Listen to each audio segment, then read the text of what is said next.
Hey, my friend, are you a small business owner who loves God, family, country, and capitalism? Welcome to the Josh and Ashley Show. You're in the right place. I'm joined by my beautiful, luscious high school sweetheart, Ashley Latimer. Today, we're going to talk about the top 3 systems to use with your kids, top 3 systems to make more money, and the top 3 systems that you can use in your marriage. It's going to be magical, mythical, and amazing. Ashley, how you doing over there?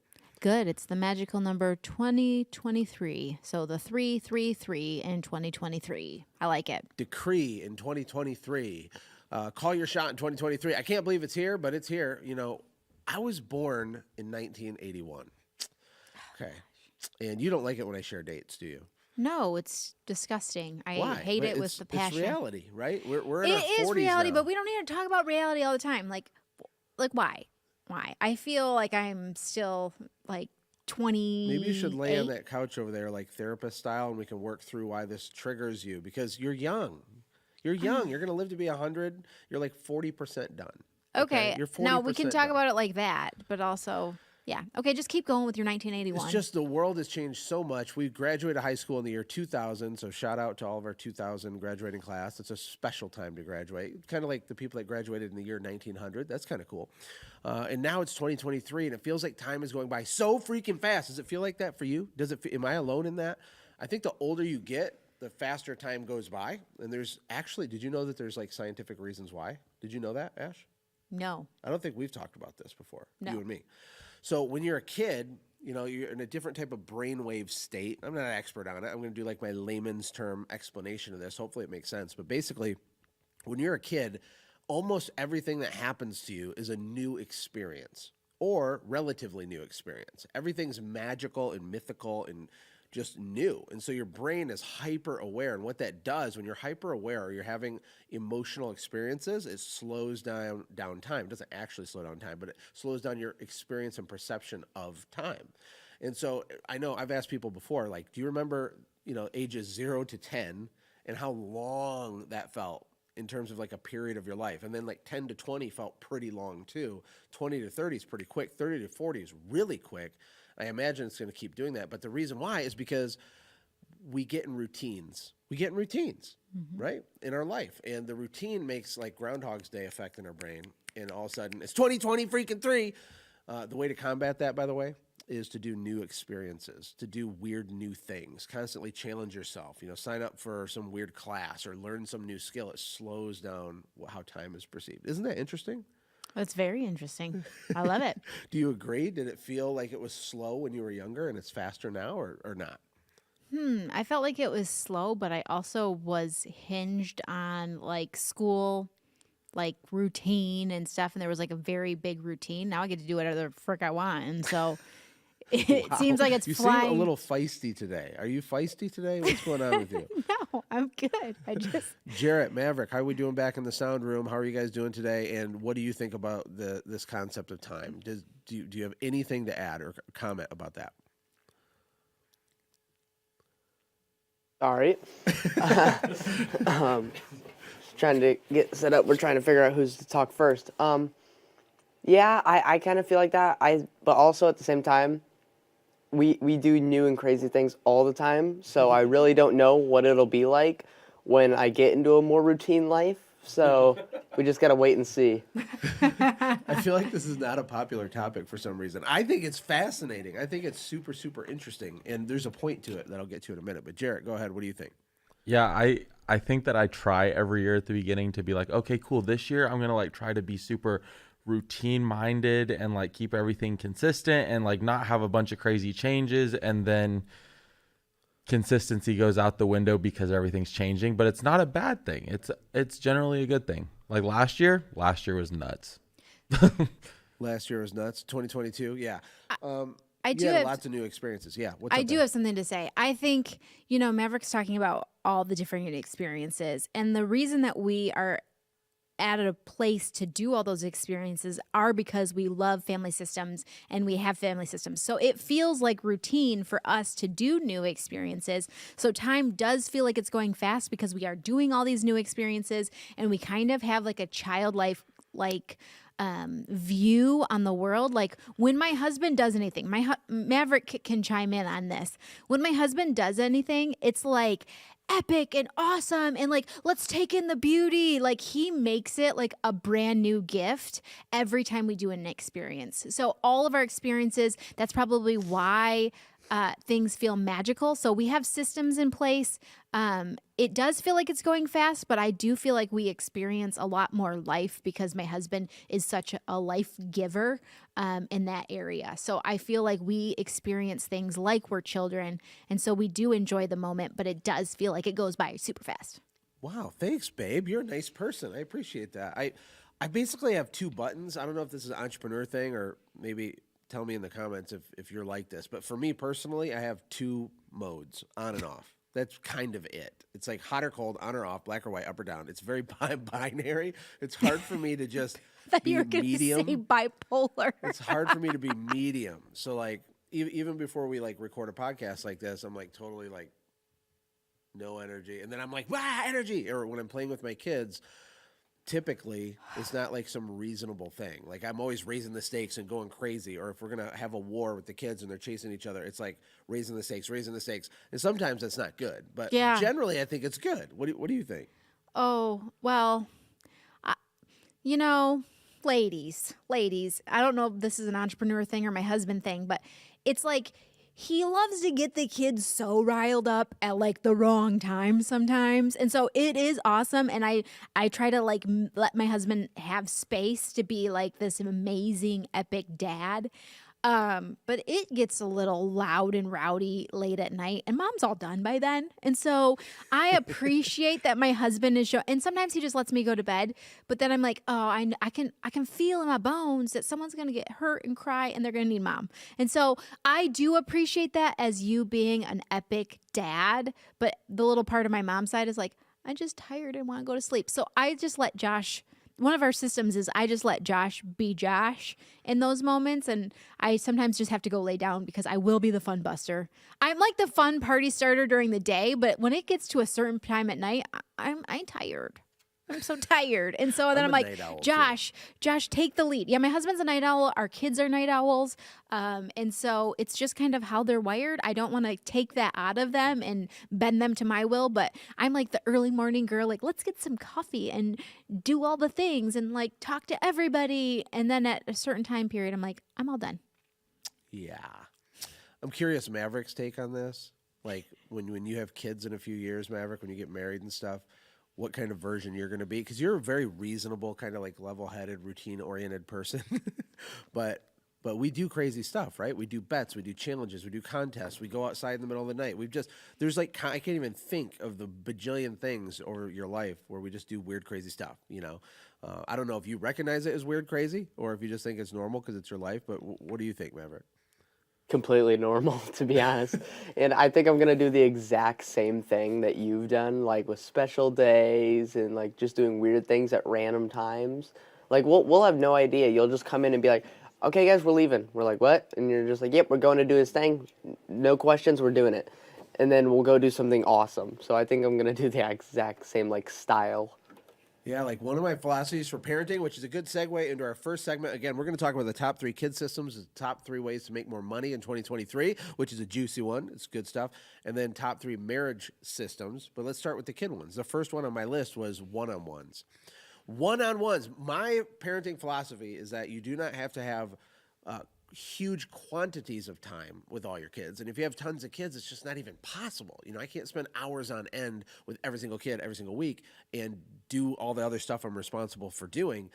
But instead, you have concentrated, robust, powerful bursts of time, you know, or powerful conversations during the minutes of time that you have, and you get a bigger yield. You know, I don't think connection means that you're just in proximity to each other. And what I mean is you have a lot of families that they live in the same house. They're near each other in terms of how many feet away they are from each other, but that doesn't mean there's real connection happening, right? I think connection happens with like intentional, intense conversations and play and stuff like that.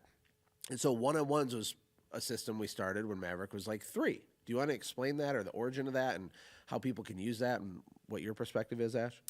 Yeah, when Maverick was like 3 years old, I remember it was really in the hustle grind of business, and he Maverick and I would always wait by the window and wait for Daddy's work truck. It was his work truck. We'd wait for the bird truck to come in, and then he'd be so excited, and then Josh would still have to work. And it was always this, it's gonna make me cry. It was like Christmas morning when Dad would come home, and then there was extreme disappointment when Dad wouldn't actually show up inside the door because he still had to work. And so there was like this frustration, and my husband could feel it. And so he said, you know what?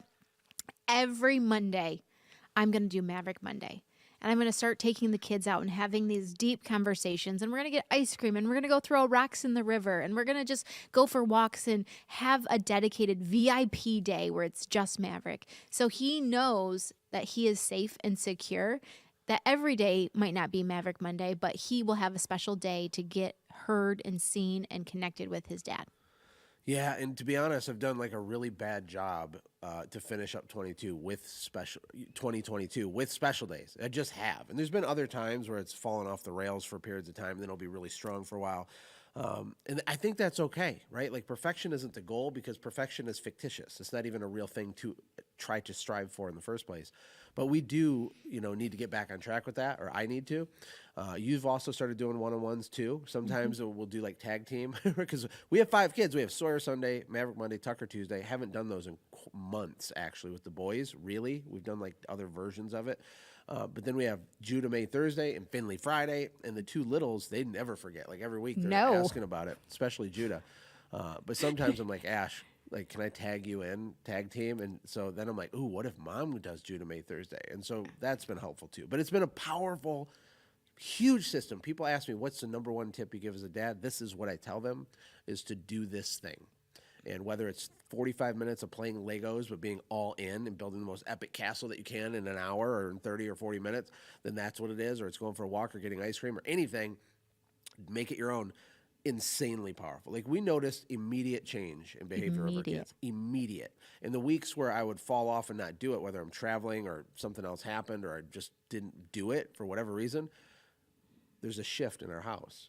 Literally, you can notice it. Isn't that crazy? I mean, it's not really crazy. Like it makes sense to me. But that's awesome. Maverick, do you have anything to say about that? We haven't been doing Maverick Monday for the last few months, but your whole life, we've done it since you were 3. What was it like from your perspective? Was the best. Oh, and we should have got the clip of throwing rocks into Wibber with Tucker. That would have been hilarious. That's probably one of the best memories of like that. It's an amazing video, and also it's like super nostalgic when he said that, like wuck twuck, because for some reason that like flared up in my brain. I was like, oh my gosh, what? That's so strange, but like. Even though we haven't been doing it, we've all been super busy, like especially 2022. And so what you'll do that's awesome to substitute it is we'll all like combine all the days and we'll all go to the movies and have like a fun family time all together. And that makes up for it by itself because that's so much fun. Yeah, I took the kids to Shields the other day. Yeah. Shields is, I don't know if it's just a Texas thing. I never heard of it until we moved to Texas, but we just walked around and looked at cool stuff and like ate lunch and came home. It wasn't a big deal, but it's fun to go out and do random things, So that was our first kid system. The second one I have on our list, Ash, was the points system. Why don't you explain what that is? The point system, I don't really exactly remember where it came from, but we wanted our kids to be producers, not consumers. And we didn't really love the idea of like chores. We liked the idea of chores, but we wanted it to be more epic. Well, we always take everything and we didn't want to do an allowance. Yeah, we didn't want to do an allowance. We wanted to do chores, but even the word chores sends like a chill down my spine. Like I don't know what it is. It's like you got to do your chores. Everybody has just like this negative tone instead of being a producer in your home. And so we really wanted to do like a mind shift and we wanted to make it way more epic. So we started doing points. And I think we started in Costa Rica actually, and we gave certain things point values. I think we learned this from Kayleen, who was doing this, and she kept these little prizes and toys. I think that was really where it started. But then we used our our app, Automate Motivate, and then we now created our own app, the Future Truth app, where our kids get points throughout the day, throughout the week, and then they can spend them on money. They can spend it on game time. Like, we are those parents who monitor game time, and so our kids can play as much game time as they want, but they have to use points and buy them with their points. And so that's when we started the Future Truth app, is really quite a few years ago, and it's radically changed our life. And you can tell your kids to do things, but when you motivate them in a way, it's so powerful. Like, they get points for doing book reports on business books. They get reports for helping with their sisters, or whatever you want to motivate your kids to do, to be producers instead of consumers, and then they get to consume afterwards. So it's very dopamine giving. Every night Tucker comes in because he doesn't have a tablet, and he comes in and goes, "Hey, can I use the Future Truth app on your phone?" And I'm like, "Yes, you may, sir. Yes, you may." And they take a picture. It's so funny because I'll be like getting ready for bed, and he's like taking his picture of all the things that he did and running around like a crazy man. But it's been very powerful. It's also, powerful for kids to have their own money. And so they have their own Amazon account. And so they just buy things for themselves. Like Maverick bought his own shoes with points and money that he got from working and stuff. So it's just really cool for your kids to be producers. And then they feel this sense of ownership over how they operate in your household and as a valuable member of society. So good. That's a great explanation. Yeah, I think it also gamifying a points or rewards system for your kids, it better reflects how the real world actually works. Like, I'm not a fan of allowance because it's just socialism. It's like you exist so you get money, but that's not the way the world actually works, right? So not that it's a big deal if you give allowance, but it is technically planting the wrong idea. It's framing reality incorrectly for kids, because when they're up and out, which is your goal, by the way, the purpose of childhood is to prepare for adulthood, right? The idea isn't to have them eating Hot Pockets when they're 32 in your basement. It's to help them be self-sufficient and be mature and go fly away and be more successful than you are. I mean, that's my deepest desire, is that my kids are more successful in every category of life than I am, that they can stand on the shoulders of giants, right? But points is cool because it's a meritocracy, right? Meritocracy. You've heard that phrase. Of course, there's a word called meritocracy. Well, that's what capitalism is. It's like you get rewarded based on your production. You get rewarded based on the value creation. That's the way that it actually works. All sports are meritocracies. Like, you're not allowed to just be an NBA player because you want to. You have to be better than everybody else. There's only 450 players in the NBA total, and there's millions of people that want to be in there. You have to be the best, right? So that's how the world works. So what's cool with the points, just to give you some other ideas, is, for example, like with the dishes, I'll do like contract work with my kids. So I'll put together a project. I'm like, I need this certain thing and this thing done every single day forever. Who wants it? It pays this many points. You can claim them every single day. If we're out of town, you can still claim the points even though we're not there. Mm-hmm. And I'll put together like an offer, and then they'll bid on it, right? Well, Tucker does the dishes every single day, right? Mm-hmm. And he does some other stuff. He gets his like 100 points a day, 100 points a day. What's interesting, though, is sometimes what we do is our kids will up-level their level. So kid A could do the dishes and get, 50 points, and kid B could do the same task but get 100 points for doing the same thing. But that's because they went from a 1-star to a 2-star level, or up to a 3-star level. And what that means is if they, work out and read their Bible every single day for 3 days in a row, then they can become a level 2 for the rest of that month. If they do it for a week in a row without missing one day, or they have to start over 7 consecutive days, they get to go to level 3. And now they're getting more reward for the same labor because they leveled up. And that's another like cool mind trick that I'm playing on my kids, a positive mind trick, that when you level up your mind, right, and your body, like, you're going to get a bigger yield from the work that you do than everybody else. Super powerful. Hope that wasn't confusing. You can do this by hand. We do have an app. We actually are revamping the app. It's called the Future Truth app right now. We might rebrand it to the Kid War Plan app or something. We're working with Carrie Bishop. She's our lead developer and partner on it, and she's going to make it amazing.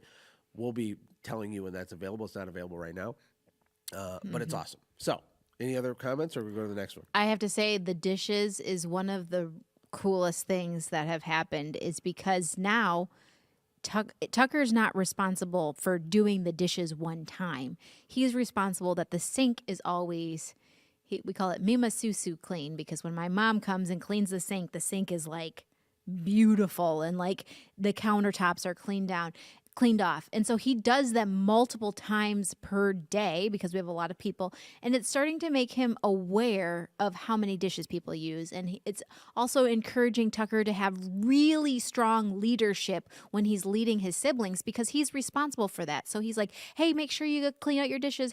And so it takes the pressure off of mom, and I get to just show up and be intentional and love my kids well and not be a nag in that area. Yeah, and if the performance drops, then he could lose that contract, and it could be available to someone else, or I could make a better deal, because it's a pretty lucrative thing. So he does have to work really hard certain days, but some days not really. If we're gone all day, there's really nothing to do. He gets paid points, which really is money, to do that thing. Before we go to the next one though, Will and Jarrett and Sean, did you guys get an allowance growing up, or how? I'm sure you didn't have like a points system, or maybe you did. Was there anything like how did you guys do this as kids growing up in your house?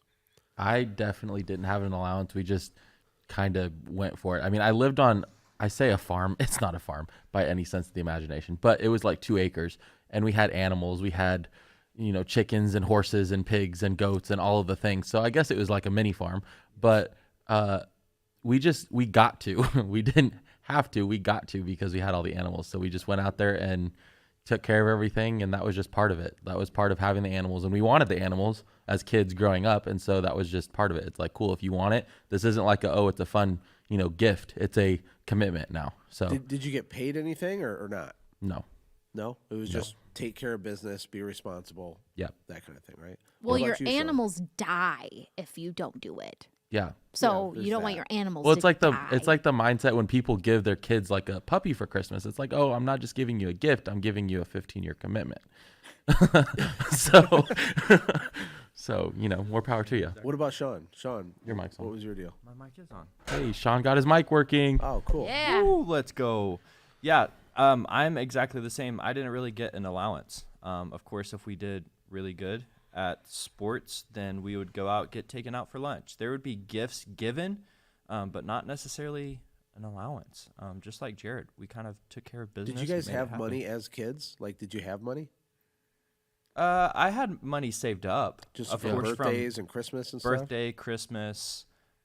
Birthdays were a big deal because I had a huge family, and so everybody would be like, "Oh, here's $50 for your birthday." But when you have, 7 uncles and aunts that all have kids that are like significantly older than you that are also giving you presents, you got a lot of money. You So were making it rain like a hurricane. I remember like there was one year I made like $500 just on presents at a birthday party. Oh my God. It was fantastic. Man. Yeah, I always thought birthdays are funny because it's like, here's a reward for not dying. Congratulations. That's what Here's a birthday reward celebration for is. getting closer to death. Good I job. think birthdays should be for the mother because she's the one that gave birth. Yeah, we should pay the mom. My That's sister creative. was just going on a rant about that. She's like, screw birthday celebrations. Like, I'm the one that birthed you. What is this? Yeah, Well, and we the kept mother you should get alive. rewarded based on the performance of the human she created. Yeah, Ooh. because I mean, you're literally shaping and molding this child. So you're the Right, one and that if he's worthless piece of crap, then you get nothing. You have to pay. yeah, have to pay you owe society. It's your fault, lady. Not just mamas though, dads too. I feel like dads should. That would change the world right there. If we started making people pay for their freaking kid, if they were a good or bad citizen. I feel like that's borderline social like credit score. Yeah, it probably is. Probably Borderline. A bad idea. We'll abandon that. Borderline. Yeah, I'm mostly kidding. Will, what about you, my friend? I did get an allowance. Yeah, how much? How much Oh, you get? Gosh, I'm trying to think. I don't know. It was like, it wasn't really like a structured like every month it was like this much, but it was more in the sense of like if I wanted to go like to the mall with my friends, there was that, and then like I would do chores, so it would almost just like add up, and then whenever I wanted to do something, it was like, oh well, you did like dishes, you did like laundry, you did this. But there wasn't a formal structure. It to wasn't like a formal like structured like allowance. Were you asking for money a lot as a kid? I don't think you would. Like, No. I'd be surprised. You're such like No. a chill, level-headed person. So an allowance did not ruin Will. Okay, so there's some evidence against my claim. I'm curious though, because not that Will is not like he is the opposite of an entitled person, but a lot of people around his generation have an entitled mentality. And I'm curious because like I was just talking with Sean while y'all were talking, and I'm like, I wonder if like that's the difference shift almost, and it's not a huge gap, but like our generation, like Sean and I's, and then down into Will's generation that seems to have a lot more of that entitled mentality. Is it because it doesn't have anything to do with the fact that allowance was almost just given because they felt like they needed to pay their kids to do things? Even if they didn't ask for it, they just gave them money. And so now they're thinking that, oh, society should still just give me stuff even if I don't do anything for it. I'm going to give everybody a secret. Parents are practicing. There's thousands and thousands of parenting books written every year, and there's definitely different generations. But I would say, this is my bold claim, and Ashleyism, is that every generation has some entitled butt faces. Because, like, even in our generation, we've seen entitlement. Like, everybody has, like, even, sorry, boomers, but, like, you're, like, working on the Social Security entitlement train. Like, my grandma was a very entitled person, and she's no longer with us, and we love my grandma and all that, but she, you know, she just was like that, and she was, you know, way older than us. So I think you're probably right. like, I think there's, and, you know, there's something called gentle parenting. There's something called beating your kid. There's some, like, there's all these different tactics. And I mean, I think a lot of it has to do with Jesus and showing up as the best version of yourself, always growing and leveling up as a parent, like always resetting the room. I mean, I think a lot of people aren't in growth mode. They aren't trying to up level their mindset, their skill set, and their network. And people who do that try to change the world. And that's what makes a better world. People who are just in it to get their best life, live their best life now, that's entitlement. Even in the Christian community, there's entitlement in the Christian community. I'm sorry, I love you. I love Jesus. I love Christians, but there is an entitlement situation, and I think it starts at sin. It starts with Adam and Eve. That's where selfishness and entitlement started to come Well, I in. know small business owners think they can put like a Christian fish on their bumper, and that somehow their business will work now. like they're owed something. Like I did it. I said my prayers for my business. It's like, no, like, but you suck at every component of your business. Like, you're a horrible boss, horrible leader. You don't show up. You have no mastery of anything. You don't follow through on your like, no, you have to actually be good. I think that's that's funny. I'm going to keep moving because we're going to get way, way behind. Yeah, and run out of go. time. But the third system for kids is branding. We'll do this one really quick. We have a family brand, not because of any other reason than we needed it at the time for our family. Like, we were in crisis mode, and we're like, okay, we need a cohesive identity as a family because, you know, Ashley and I were having major marital problems. When I started the one-on-ones, right around that time was when all the bad stuff was happening. And so we did one-on-ones, but that was one of the systems. We also got started to create like family branding, core values, things like that. So we have a family logo, which you can see on Ashley's set over there behind her. We have it on her podcast set. But we've had this for like years and years and years, way before we made videos or tried to do anything on the internet. This was just our family and our life. That's like how it worked. Yeah, you can show it. Can you show it on the Jib Cam? The logo real quick? Give people ideas. Maverick? No. Earth to The Maverick. jib is blacked out right now. Oh, it is? Oh, Oh, bummer. but that Okay. was so fun. for a Anyway, minute. we'll see it later, but create a logo, think about core values. You know, the logo is cool because it's a visual representation of what it means to be a Wilson or a Smith or a Miller or whatever. And it's a big deal. We have it on socks and shirts and even on like underwear and pants and shoes. We have do Gym hard shop. things on a pair of shoes that Tucker has. Branding's a big deal because it helps your kids remember who they are. And, oh, there we go. Perfect. It helps them remember who they are. So the next things we're going to talk about was top 3 money strategies. Okay, we can do these ones pretty quick too. We've talked about it before on the show. And if you haven't done so yet, you know, Ashley and I both have started playing around on YouTube, and we're creating YouTube specific content, teaching and lessons, things like that. So go there, go to @JoshuaLatimer on YouTube and subscribe, and you can go to @Unicorn Squad. Is that right? The Unicorn Squad. The Unicorn Squad for Ashley stuff, for entrepreneur wife content and stuff like that. So here's the 3 tips to make more money in 2023. Super simple. You ready? Are you ready? Are you ready? Here we go. Number 1, make more noise. Number 2, focus on the nuance. Number 3, focus on your offers. Tweak, fix, enhance, create, build better offers. So we can do them one at a time. Noise. There's a recession. There's a storm a brewing. Okay, can you like zoom in on me? There's a storm a brewing, right? You need to make more noise than you do. People treat marketing like like a seasonal event where they kind of have like a spasm of marketing. Like it's like what the reality is your business needs to actually be a marketing business that just happens to clean carpets or wash windows or whatever it is. Fill in the blank with your deliverable. Doesn't matter if you sell houses, doesn't matter. You already are a marketer. And how can you be successful if you're quiet? You can't. You can't. And when there's an economic downturn, you need to be even noisier than you otherwise normally would. And not just noisy like banging a pan, pots and pans driving people crazy, but strategically noisy.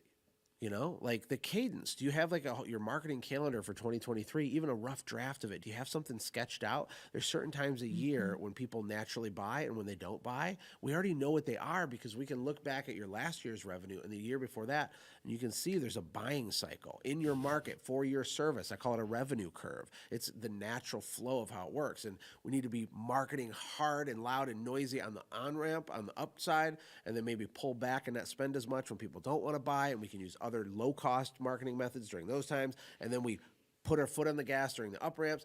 There's little things we can do, like following up with our past customers more often, creating new offers, finding ways to add continuity into your business, reoccurring revenue. Do you even try to sell a monthly reoccurring anything? Because you'll be really happy if you do, but we need to make noise.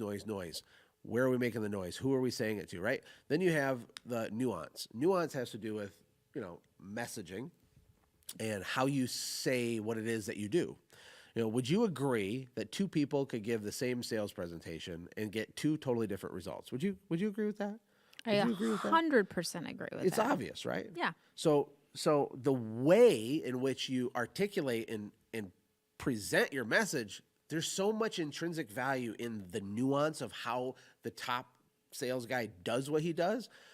But you need to look at that for yourself. Like, do you record phone calls? Do you listen? Do you train people that are on the phone for you to stand up when they're on the phone or to look in a mirror when they're on the phone? Is there any kind of scripting? Has there been any strategy or thought into what you say, when you say it, how you say it, with the mirroring and the tone and the pacing and the tonality and just the emphasis and the way that you pause and the way that you ask questions? You have a list of questions. You have a list of objections. When you look at your website, is it really clear exactly what you do? When people go Facebook stalk you, is it really clear exactly what you do?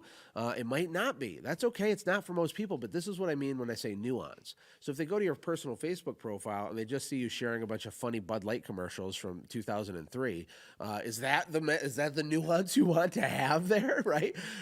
So you can curate your social, you can curate your websites, you can curate your emails to be clever and shorter and ask questions, your email signatures, the designs on your direct mail, everything can be leveled up just by using our brain. That's the cool part about nuance. It doesn't cost money. It takes creativity and time with your brain. So we have noise, nuance, and then the last one is offers.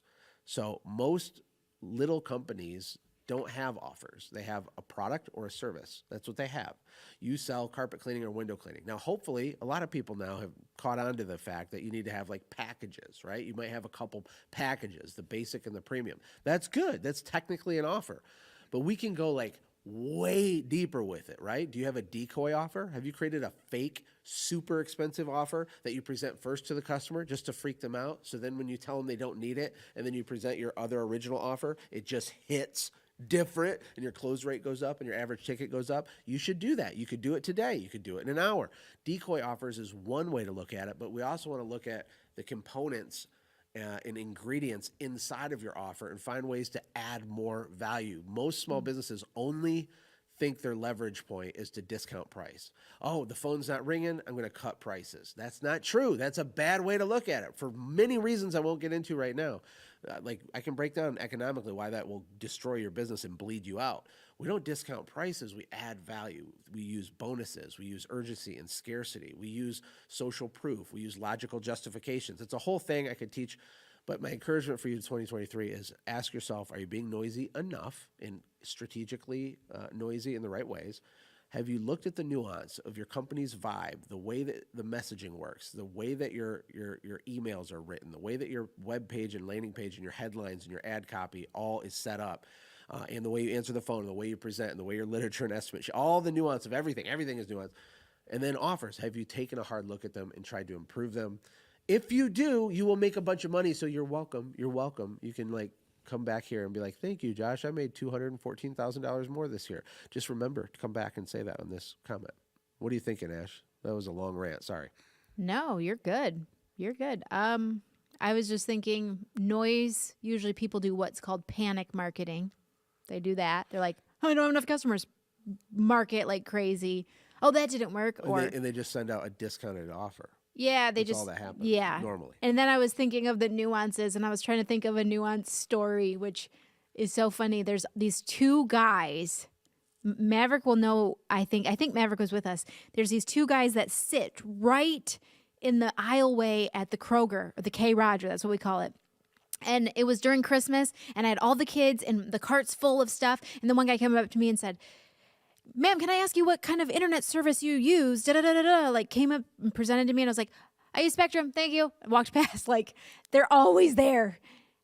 So then I kind of had to come back to that area, and this other guy, the other salesman, approached me and goes, man, you have been here a long time. It's probably really hard to feed these teenage boys that you have, and you really probably do a lot in this season. Like started this like generic, what I thought, not generic, but like a deep conversation, like super friendly. Like I think we became best friends. And then he's like happened to mention like, hey, just a quick question as you're leaving, because I provided all of this value because we became best friends.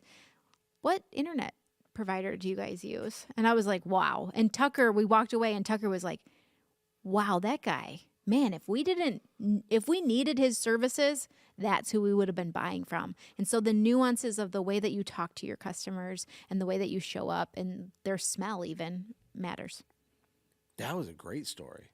That guy's a closer. See, you got to headhunt and recruit people like that. The talent you need is everywhere around you. Go out and boots on the ground and just meet people. In a way, you can't teach people certain things. Like he might have learned the script and that strategy, okay? But like some people just have this pizzazz, this hoopspa or whatever. What do people call it? Is that Greek people? They say that? What culture says hoopspa? I don't know, but I've heard you say hoopspa. Oh, it's Jewish, I think. I think you've said it like more times this year than I can count. Yeah, So I don't know why I said it. I'm so but sorry. the charismatic people. They have intangible soft skills that are hard to train. They just have it. And you find someone like that, you can develop them. And these people are working at retail. They're working at fast food. They're already out there everywhere. They just don't have someone like you to develop them and grab them and recognize the talent. You're basically a talent recruiter person like they use in professional sports for your company. But I digress for that. Can I add something to that? You and I literally were just talking about this. When you start to create a company culture, you start to attract those charismatic people. We were talking about Tenders around here, and like Tenders has great staff who have the hoopspa or whatever you call it. What that is? No one knows what Tenders you're is like a talking about. barbecue place here, and they're like closed some random days that I always want to go there, but they have just a different personality. They have a very Chick-fil-A vibe, and all of their staff like over delivering, and you pay like $1 million basically to get your food on a metal tray like you're a prisoner, but it's got this cool vibe and it's great barbecue, but it just feels like you're at your grandma's house or your best friend's house. And so that culture is definitely attracting a certain type of person, very sweet Southern. Like if you go in there, like I want my son to marry a wife from there. I feel like they're all godly Christian Southern women who are like, can I get you anything? And you're like, no, but yes. I don't know. But like the way that you create your culture will bring in those charismatic people. That's so good. So good. So Jarrett, quickly, just on this topic before we go to the next one, tell us about your favorite Korean barbecue place and the nuance that in the relationship you have. Because you guys took me there. Just backstory. They took me to this place. Pretty cool place. And this server, this waitress, is like literally Jarrett and Sean's best friend. Like he knows their girlfriends. She probably knows your social security number at this point. But she's like giving you like a shoulder rub, and not in an inappropriate way, but just in like a very mom friendly, insane way, like very abnormal. But describe that a little bit, and then how it's economically helped her. Like, is the tip bigger that she gets because of the nuance she provides, or is it lower? What are your thoughts? It's so crazy. So I remember the first time we went there, and it's so funny because like I've gone to a couple different Korean barbecue places, And this one in particular, she came up, and I've never felt so mommed at a Korean barbecue place before. She literally is like normally in a Korean barbecue place, you cook your own food. Like that's part of the experience is they bring you the raw meat and you cook it on a grill in the middle of your table. And so we're cooking our food, and she like came over and kind of like aggressively was like, "Hey, you're not doing it right." So she like grabs the tongs out of our hands and starts doing it and all that. But like even just from the get-go, like it was before she ever got a big tip, because we always try to tip her really well. And then she loves Mr. Josh because Mr. Josh tipped her really well. Really, really, really well. But I mean, even before she ever got tipped well, she provided great customer service. And like the experience, I honestly would say that the experience, because I mean, everybody else that I've like had as a waiter or waitress there, their experience has never equaled up to what her experience has been.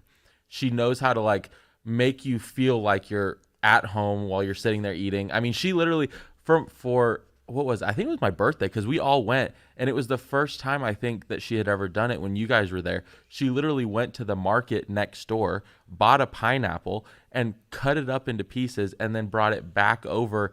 And like they don't even do that for the, like they don't have desserts or anything like that at the restaurant. She brought us a fresh grill and cut up the pineapple and cooked pineapple for us on the grill. Unbelievable. It was so strange. Mind you, she told me forgot about that that. I was eating fake pineapple every time that I was there. Oh yeah, because they do have like, you can go get ice cream or like they have peaches or like some of the canned pineapple.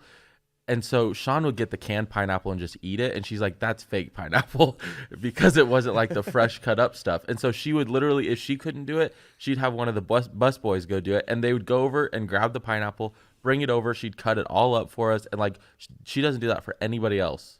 At least that's what she says. Super smart. I forgot about the pineapple thing. But what?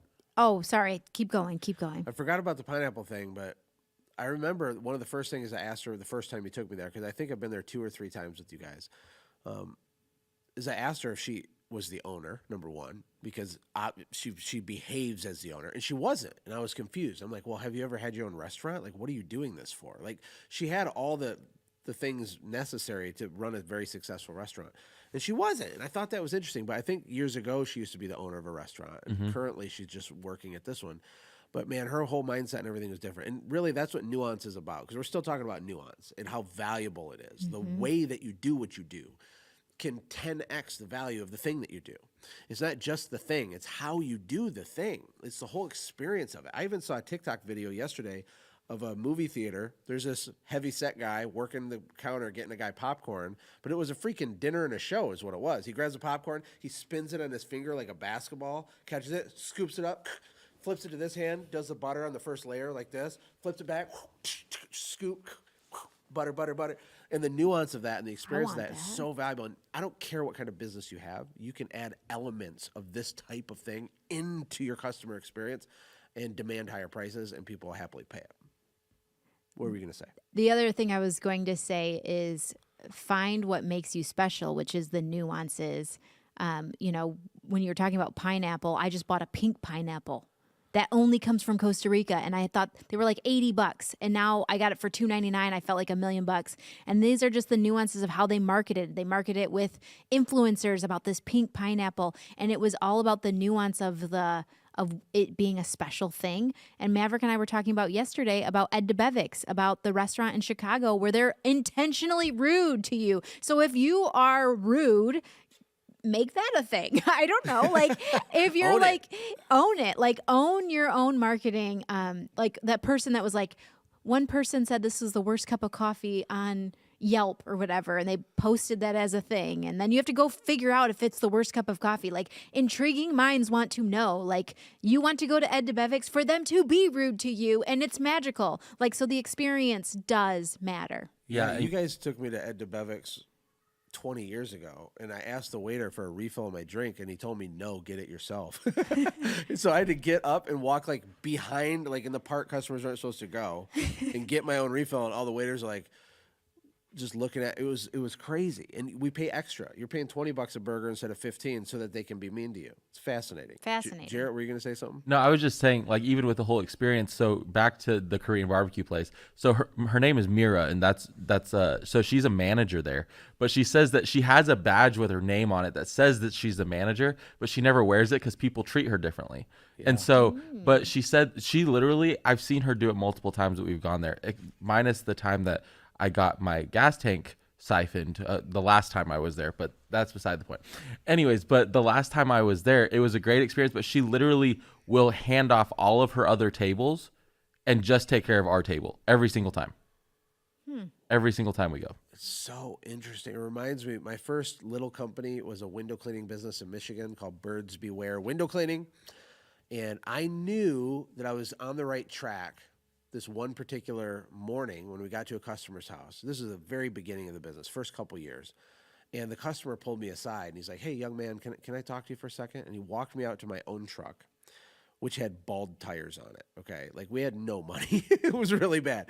But I was starting to learn about customer life cycle and experience and positioning and framing, and a little bit, very, amateurish level, but I was doing it. Like, I didn't tell people I was the owner, just like Mira intentionally didn't say she's a manager, because it does add more value to show up like that without them knowing that, right? If the low level employee behaves like that, it's very impressive. Whereas there's expectation attached to the owner, right? Anyway, the customer was like, "Hey man, you need to tell your boss to get these tires replaced. Like, this is dangerous. Like, this could blow out. I'm worried about you guys. I'm not trying to be weird, but they need to be replacing your tires. That's not right." And he gave me this whole spiel, and I'm like, "Yes, sir. I'll let him know right away." And I remember what that felt like. It was like, I'm doing it. Like, this is a company. It's not just Josh, building a brand, and that's, I guess, also examples of nuance. Do you think people get a little cocky with that and like, I'm the owner? Like, there's a lot of people who I use think the that's opposite. of how they should do if you have a service company. Yeah, totally opposite. But there's a lot of people that are like power hungry and they're like, I'm the owner. Like, obey me. Like, we realized in the last few years that titles matter to people. Oh gosh. And as an owner, if you can humble yourself, it has benefits. Yes. So do you want to go top 3 marriage systems Yeah, that'd be great. Land the plane? And then I have a little tip for 2023. Maybe if we have time, we'll get in there. But we have 3 of them. The first one's date night. Might not sound revolutionary, but we're going to go deep on date night. What was our life like pre-date night? What's it like post-date night? And by the way, we don't have a date night. We have like date nights, plural. We go on date night a lot, like 2-3 times a week sometimes. Not all the time, but sometimes it's like every day. We're just hanging out, right? I think it's important to not just love your spouse, but to like them. And you got to like spend time with them. And by the way, you don't have to like them all the time, but generally, overall, you have to like them. What is your perspective on date night? I don't remember when we formally started committing to them, but it's been a long time ago at this Well, point. I think it was when our marriage was falling apart. And I remember the comments, we can't afford to. And you were like, we can't afford not to. So if you're hustling and grinding and building this big company, you should be either preparing date night or preparing to give your wife half of the business. Because if you're not making time for date night, that is a big problem, a really big problem. So date night's super important, to get away, to have time together, to not talk about work or family, or not family. You can talk about family, but you can't talk about kids and work.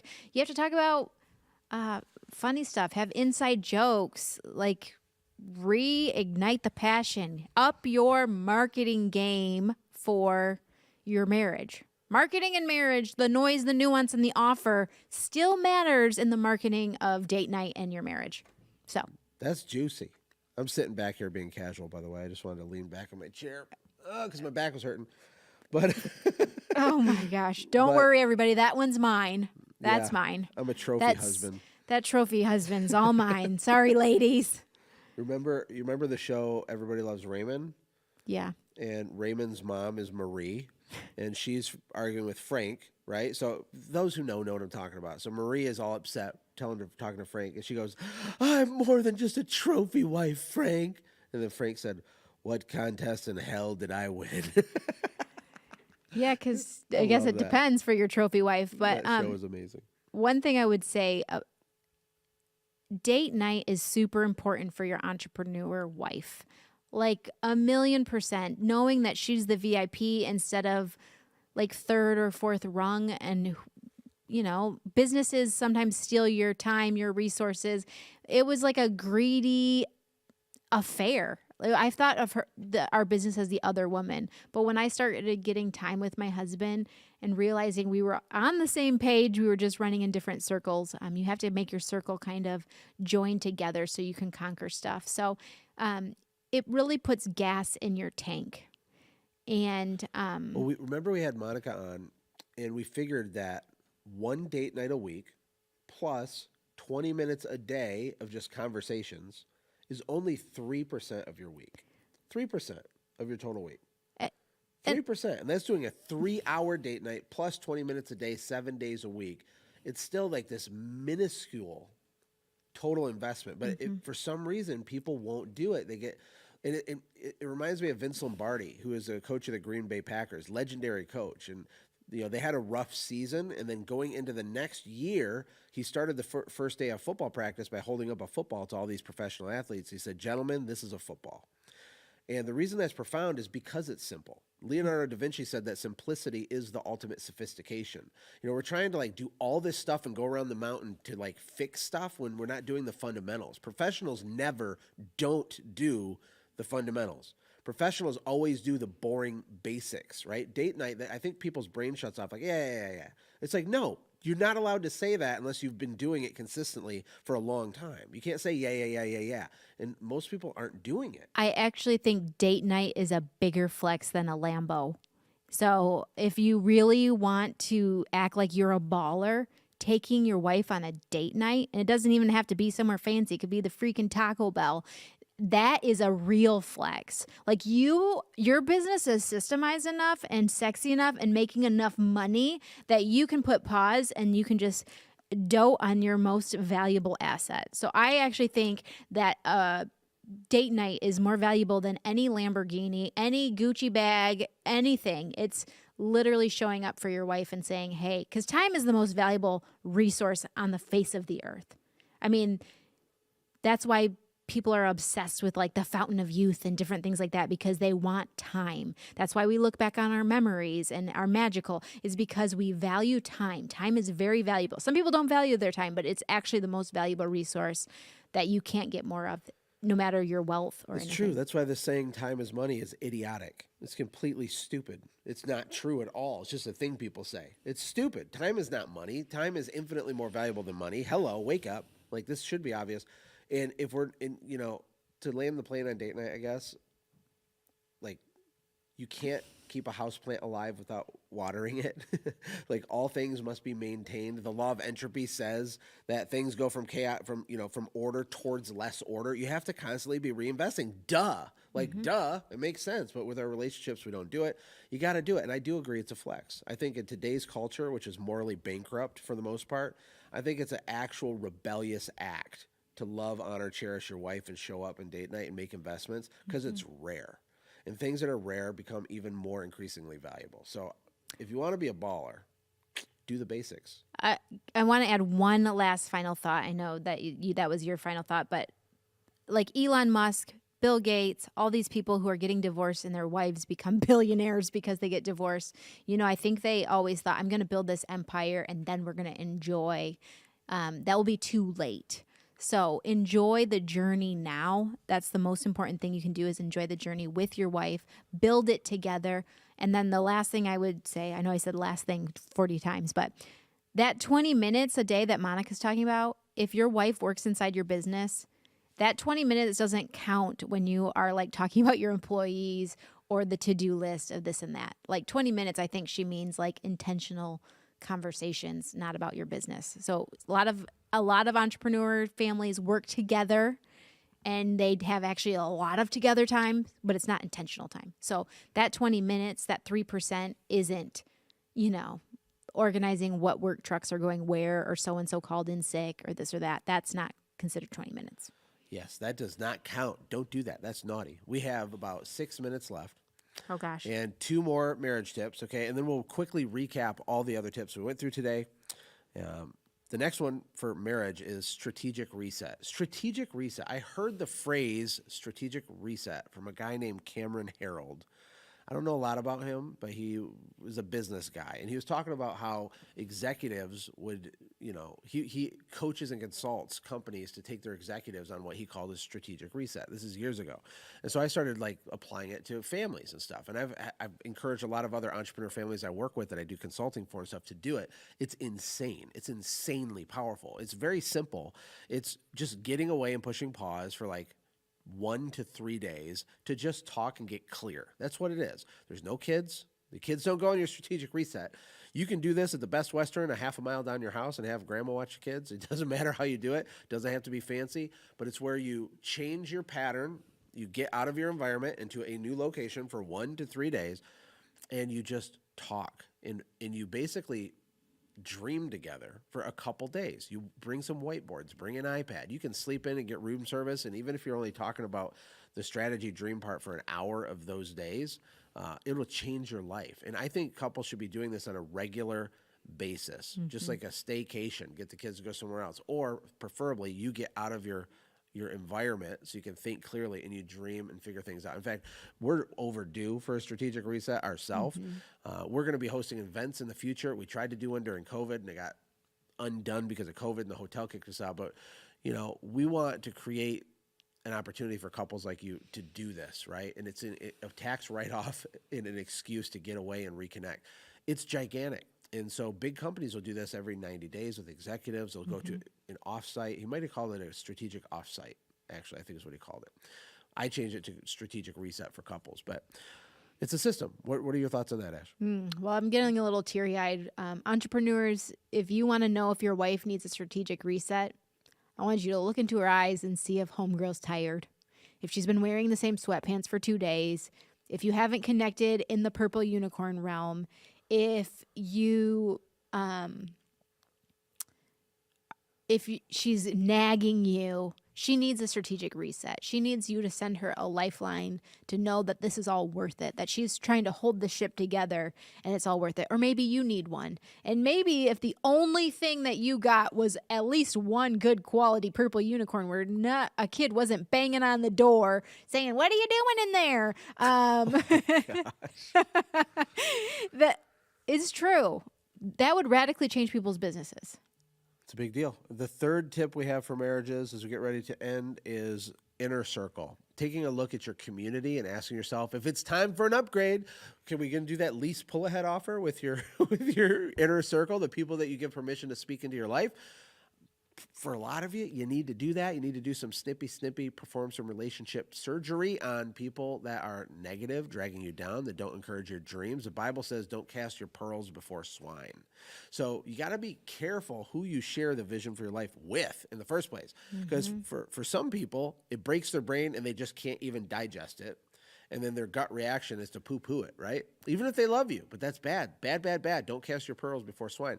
Other people will get angry or try to be one-uppers, right? They think it's like some sort of, contest to see who's cooler with their vision and stuff. We all know these people. Get them out of your life. You don't need these people. You want to be surrounded by big thinking people, or at a minimum, hyper encouraging cheerleaders for you and your vision. People that the relationship isn't based on any kind of performance, but they're just rooting for you for real. And it's not that hard to sniff out people that are frauds. And I'm not saying it's easy to find people like this, but it's also okay to have a really small inner circle. In fact, I think the more success you achieve, the smaller your inner circle gets, because there's going to be a larger amount of people that want access to you for the wrong reasons. And it's going to be harder for you to know who you can trust, right? And so it gets tricky. What are your thoughts on that?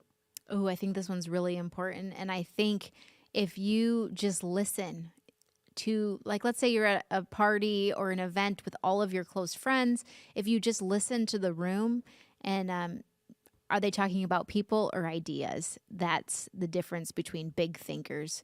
Small thinkers talk about people. Big thinkers talk about ideas and how they want to change the world. And so that will help you get a few clues if you're in the right circle. Also, if you're hanging out with your normie friends and you feel completely comfortable and they feel completely comfortable, you're in the wrong room. Every room that we're in, we kind of stretch a little bit. We stretch when we're around big thinkers, and it helps just up level us. And hopefully that's how people feel when we walk in the room. So good. That was really, really good. The people, the idea thing, let's go rewatch that. Okay, well, do you want to close this out in prayer? But first, I'm just going to super fast, because we're at the top of the hour, recap. We talked about top 3 kid systems, which were one-on-ones, a point system, and branding. And that was the first segment of the podcast. And then the top 3 money strategies was noise, nuance, and offers. And I broke those down for a few minutes, kind of in the middle. And then, of course, we just wrapped up the top 3 2023 systems for marriage, which is date night, strategic reset, and then your inner circle. That's it. Close this out, Ash. Okay. Okay, before I get started, I just wanted you to know, as we go into 2023, the Latimers are clapping and cheering for you. And if you look around your inner circle and you're like, nobody's clapping and cheering for me, nobody is doing big things, know that we've got you and we want you to be our friend. So find us on any of our social things, friend request us, do all the things, because we want to be the people who clap and cheer for other people when they're winning. And so we will do that for you. There's no shame in our game. So if you go on date night, we'll clap and cheer like you just got a Lambo. So know that about us. Dear Jesus, thank you so much for dying on the cross, Lord. We love you and we worship you and we honor you and praise you. And God, I just pray that you pour out your favor and your blessing on our families, on our children, Lord, on our marriages, that you pour out your favor and blessing on our businesses, Lord, that we would rise up, Lord, like we would be the Shadrachs, the Meshach, and the Abednegos, standing in a fiery furnace in a culture that wants us to bow before idols, Lord, that we would be the rebels, Lord, that we would shine your light bright, that we would be the generation that loves people well, that shows up for people, that serves people well, and that shares Jesus to the entire world, that cares for the widows and the orphans, Lord. Let us be people who change the culture in our home that goes out and changes the world. God, fill us with your Holy Spirit and the fruits of the Spirit, Lord, that we would be the calling card of Jesus, no matter if we're in our business or in the grocery store, that you would show up in mighty ways, big and small, and that we would be people who were your feet, and that we would speak and love people well. Lord Jesus, I just pray that 2023 is a year where people stand firm and they take on giants, Lord, with you, for you. In Jesus' name. All God's people said, Amen, amen, amen. And all the people said amen. We will see you next week. All the best. Talk to you soon. Bye-bye.